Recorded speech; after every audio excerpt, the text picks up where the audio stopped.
Welcome to Heroes 2, the making of the game. My name is Vanessa Pizzuto, and today we are talking to Arnaldo Oliveira and Jader Feijo about what goes behind making a game like this.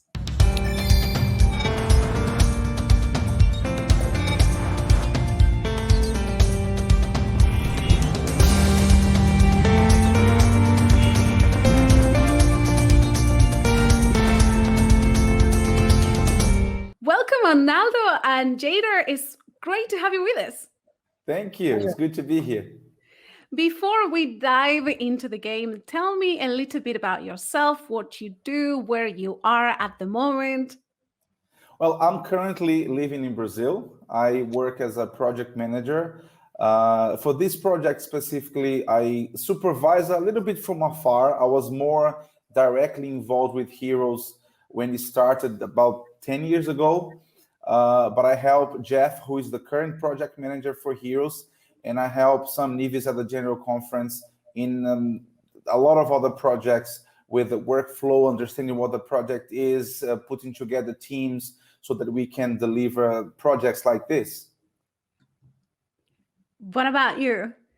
I'm in London, although I'm Brazilian like Arnaldo. I've been living in London for the past 13 years. And yeah, my involvement with Heroes 2 is as a solutions architect. So I look at the entire technology and try to figure out which technologies we can use to actually make the game work and bring it to life. Absolutely. So it's great to talk to you both, because when we grab a phone and we start playing a game, we seldom think about all the people behind that made this possible. And Arnaldo, I know you were working as the project manager for the first version, Heroes the game. Tell me, what did that involve? What were you doing as the project manager? Well, at the end, I was supervising a team of about 180 volunteers, mainly with translation. We had to translate every question in the game. At the time, we had about, I believe there were like 3,000 questions in the game at that time. And we also have to translate the whole UI of the game. When you open up the game, each screens, they have instructions, they have tips on what you need to do throughout the game. All of that needs to be translated as well. And there's also descriptions that goes on the app store so people can read and understand a little bit more about the game before they download the game. And I also helped creating a lot of the initial questions. And as some like to put it, my job is telling people what to do when they should do it. So I make sure everything is running smoothly. If people have, if they're facing barriers, I try to understand what those are and to find a solution with them, and pretty much helping them move forward with the project. So this was some time ago, and you probably didn't have some of the softwares that we have today. And I am assuming that the team was all over the world like it is now. Now I know we have part of the team in the Philippines, part in Venezuela, part in the States, all over. So how did you manage that, the time zones and the team all over the place? Well, today it has become quite easy because we use an amazing project management platform called Monday.com, and with full of automations, and people can see exactly where everything is and what they need to do and when. But back then, we pretty much relied on Google Sheets and Excel spreadsheets, and there was a lot of manual transferring of information from one place to the other. And I had to keep control of how many questions had been translated in one language, because, for example, to release the game, you needed a minimal amount of questions. So in a Google Sheet, I would have, okay, how is German going? We have translated 100 questions for Abraham, but there are no questions translated for Daniel. So yeah, so there was a lot of transfer information between one sheet to the other. And it was a bit challenging, but we learned a lot. A lot of the knowledge we gained through this process, especially in creating and translating these questions, helped us a lot now working on Heroes 2. And I heard that both for the first version and the second version, you had a small budget compared to what most studios would have. So what were some of the strategies you put in place, Jader and also Arnaldo, to stretch that money and make the most out of it? Jay, do you want to talk a little bit about that? Sure. Yeah, I think from my perspective, it was obviously we were always thinking of ways to use technology to make things more cost effective, right? So we developed a tool internally called Heroes Maker, which allowed Arnaldo to control that flow a lot more easily. So now obviously he has things like Monday.com. He didn't have that for Heroes 1. So and we're still using that today. Even Heroes 2 is a tool that we continue to maintain, and we brought forward all the way to Heroes 2. So because I think if you have the right tools, when you have a very constrained budget, you don't want to waste any resources, right? Anything you have, you want to make sure that you get the most out of it. So we needed to make sure that the flow of the question translations and creation was happening in the most efficient possible way. So that software allowed us to coordinate all of that. I wonder, this is a side question. Oh, go ahead, Arnaldo. No, I was just going to say that because it was a large project, and as I mentioned earlier, we had about 180 people working in the project. And with a small budget, we ended up having a lot of volunteers, especially on the translation side.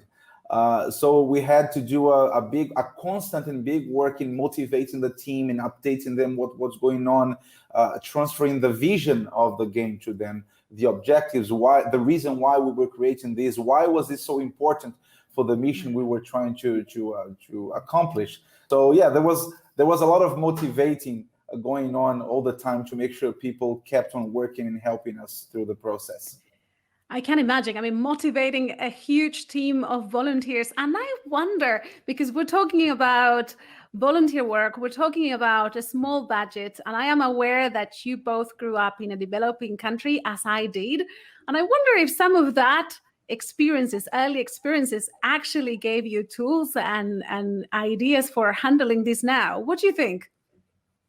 Oh, sure. Well, I could tell you many stories of growing up, how we had to sometimes choose between certain things to others. I'm not going to get into details here, but this gives you a bit of experience, teaches you how to deal with situations like this. So what should I do first? Is this really important to be doing now? What is the priority here? Okay, so this person is having trouble, but I don't have budget to invest in this now. So what do I do? So all of these questions, all of these decisions need to be made all the time when you have a small budget. So for sure, all the experiences in being brought up in a developing country helped us a lot through the process, gave us a better insight and helped us to make better decisions. So to keep on developing the game. If you had to choose, for both of you, you can think about this and tell me, both of you, if you had to choose the toughest part and the most rewarding part of the job, what would you choose? What would it be, the toughest part and the most amazing part of what you've done so far for Heroes? For me, the toughest part, apart from having to work with volunteers and motivate them all the time, was because at the time releasing a game like this was brand new. Nobody was doing it, and a lot of people didn't believe on the project. And we had people trying to demotivate us. We had people saying, "Okay, this is not going to work," and maybe you should do this in a completely different way. So that was tough because we knew what we wanted, we knew what the vision was, and seeing people around us that didn't really believe in the same things was very tough. And the most rewarding was when we finally released the game, and to see the 10 million plus minutes being played everywhere in the world, seeing the game being downloaded in countries which are very difficult to enter with the gospel, like Arabic-speaking countries and other countries around the world, which I'm not going to mention now. But it was very rewarding to see kids all over the world playing the game and talking about it. And we got to go to some events where we presented the games. And when we got there, people used to come to us saying how amazing the game was and how motivating it was to revive these stories through the game. So this was really nice to hear. For me, I think it's the most difficult part was the day before release. and the most rewarding part is the day after release, because the day before release, we, as techies, we're usually working late, making sure that the final details of the project are in place, and fixing the last minute bugs. And the day after is when we actually see people, using the game and having fun, and that's really rewarding. Like that process of really pouring everything you have into something, and then seeing it come to fruition the day after. So that's really rewarding. As Arnaldo said, it's fantastic to see that. 24 hours apart between the worst day and the best day. Arnaldo, in another video, you were talking about assembling the team and the importance of choosing the right people. How do you even go about that? How do you know, yes, this person is the right person for our team? Well, for Heroes 2, we had a list of requirements, a list of professionals we needed to continue developing the game. Because for Heroes 2 especially, now we have all the characters in 3D. We have a lot of new features, and the game is looking different. So first of all, you start looking for, okay, these are the professionals we need. How do we find them? Then we had some campaigns, ad campaigns on Facebook to help us finding these people. And I mentioned this in another video as well, but it was very disappointing very often that sometimes we would find these amazing professionals with experiences in very large corporations where they had built amazing games before, games that today you played on Xbox, on PlayStation.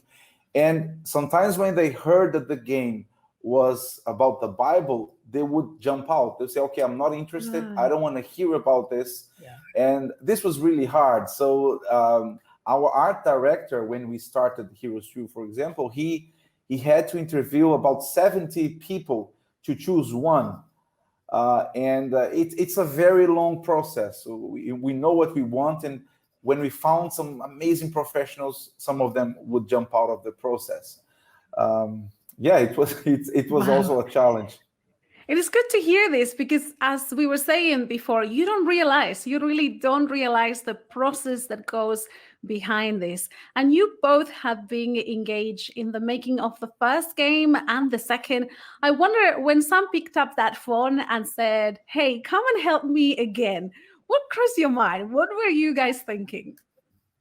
Well, it was funny because I had met Sam in 2008. At the end of 2008, I had invited him to be the preacher in one evangelistic campaign we were working on, and we had to move back to Brazil, and we came back about 2 years later in 2010.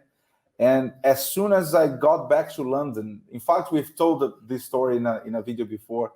He came with this crazy idea of releasing a Christmas album, and it was like the end of September, beginning of October, and we started the project. And one day I talked to him and said, "Sam, listen, there's no way we can deliver this. People are not willing to work, and they have very tight schedule."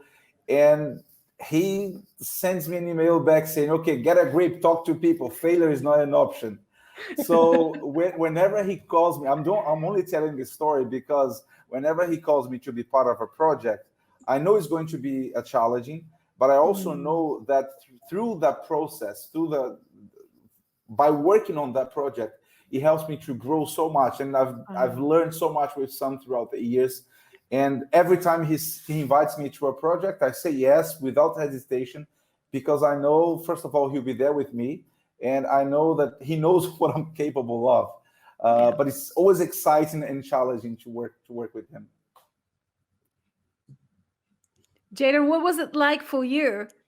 I think my perspective was a little bit different, because we obviously had done Heroes 1, and it was great, but money ran out, and we just couldn't continue developing it. So the project was kind of abandoned for a while. We just couldn't dedicate. We had to go back to our day jobs essentially.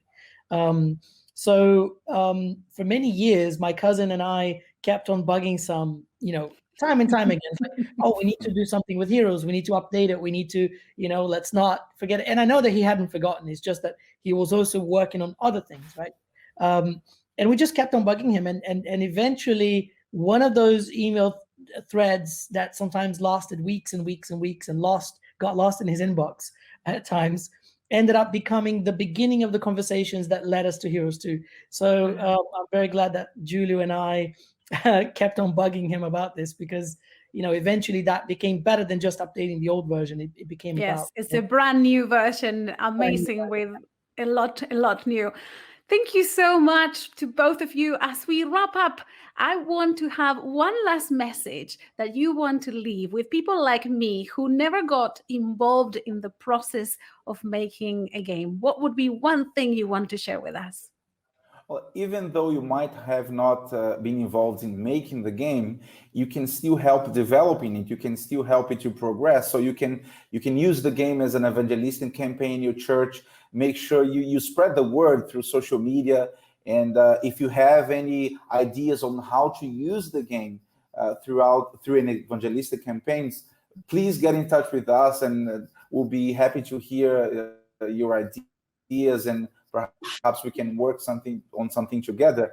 But please use it as an evangelistic campaign. That has always been our goal, to make sure people get to know the Bible and revive these amazing stories throughout playing the game. Yeah, thank you. I think for me, it's just a realization that this project is no longer ours, right? So we've worked on it, we've poured so much into it. It's now everyone's, right? So when you download this game, it's no longer ours, it's yours to enjoy, to play, as Arnaldo said, to use this as an evangelistic tool. And people are going to use this in very creative ways. Same thing happened with Heroes 1. I think it's going to happen even more with Heroes 2, because of the possibilities there for multiplayer and so many creative ways that people can use this game. So that's what we created it for, right? It's no longer ours, it's yours. Go and have fun with it, and and enjoy. I like that. Now it's a gift to the world. It's a piece of art that now we all get to share. Thank you so much, gentlemen. It's been a pleasure learning more about the making of the game with you both. Pleasure was ours. Okay. Thank you, Vanessa. Thank you.